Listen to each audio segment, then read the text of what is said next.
परम सम्मानित यहाँ पर बेरोजगार संघ के तमाम पदाधिकारीगण, यहाँ पर हमारे बीच में उपस्थित राष्ट्रीय जनता पार्टी के अध्यक्ष शिव प्रसाद सेमवाल जी, यहाँ पर उत्तराखंड क्रांति दल के विभिन्न पदाधिकारी, शासन प्रशासन के तमाम लोग, एलआईयू तमाम सब लोग इस रैली में जो आए हैं, हम सबका हार्दिक अभिनंदन एवं स्वागत करते हैं। दोस्तों, आप सबको पता है कि सहायक अध्यापक भर्ती जो 18 तारीख को हुई है, उसका परिणाम घोषित नहीं हुआ और मैं ज्यादा नहीं कहूंगा। लगातार यूट्यूब, सोशल मीडिया जितने भी छात्र यहाँ पर आए हैं, सब इस मुद्दे से विज्ञ हैं। इसलिए मैं ये चाहता हूँ कि जो हमारे बीच में जो बाहर से आए हुए अतिथि लोग हैं, उन लोगों के व्यूज हम चाहते हैं इस विषय पर। इसलिए यहाँ पर उन लोगों को मैं चाहता हूँ ज्यादा मौका दिया जाना चाहिए। लेकिन मैं दो ठोस बात आपके सामने रखता हूँ। अतिथि शिक्षकों की सेवा शर्त नियमावली में कहीं भी इस बात का उल्लेख नहीं है कि वो आपका कभी भी वेटेज या अस्थायी नियुक्ति की मांग करेंगे। दूसरा आधार आप देखिएगा, कोर्ट में मामला क्यों फंसता है? अधीनस्थ चयन आयोग का वकील कहते हैं कि हमने 14 की नियमावली के अनुसार कराया है, और सरकार का वकील क्या कहता है?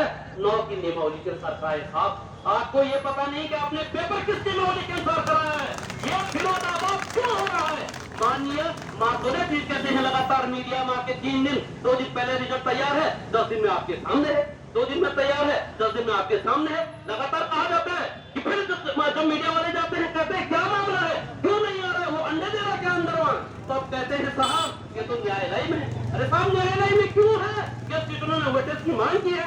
अरे गेस्ट टीचरों ने वेटेज की मांग की है, इसके लिए बच्चा लड़ेगा क्या? इसके लिए लड़ना शासन प्रशासन का काम है। आपने उनको सेवा शर्त नियमावली में क्या लिख के दिया, उन्होंने क्या साइन किए, उसको पढ़िएगा। क्या बच्चा या इन आर्थिक जो है तंगी झेलते उत्तरकाशी कहां से किस सुविधा में 4-5 साल में एक बार ऐसे निकलता है, किन आर्थिक हालातों में मानसिक संतुलन खो देता बच्चा। अब वो परीक्षा देने के बाद वहां न्याय में लड़ाई जाएगा। जो वकील है उनकी मोटी मोटी फीस कहां से देगा? उत्तरकाशी का रहने वाला, चमोली का रहने वाला, पिथौरागढ़ का रहने वाला बच्चा आप सोचिएगा।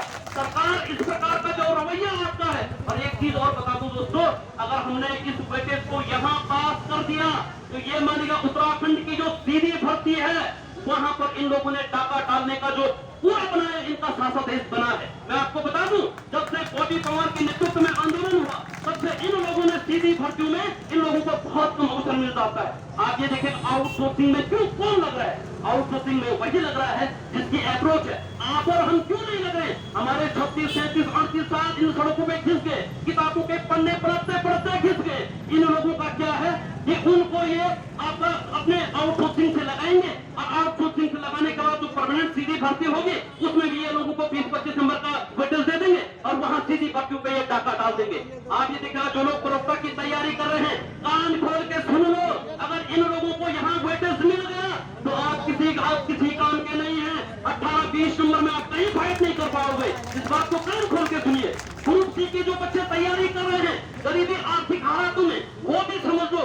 अगर उपनल कर्मचारी, तमाम विभागों में विभिन्न संविदा कर्मचारी, अगर उन्हें वेटेज मिल गया तो आपकी मेहनत किसी काम की नहीं है साथों। ये लड़ाई केवल व्यक्तिगत लड़ाई नहीं है, ये सरकार की नीतियों के खिलाफ हम सबकी लड़ाई है। सरकार सरकारी नौकरियों में जो टाका डालने का कार्य कर रही है, जिसके खिलाफ बंद होने की लड़ाई है। ये लड़ाई तब तक नहीं रुकेगी जब तक हमारी मांग पूरी नहीं होती। हमारा रिजल्ट किसी के हाथ में बहाल होना चाहिए।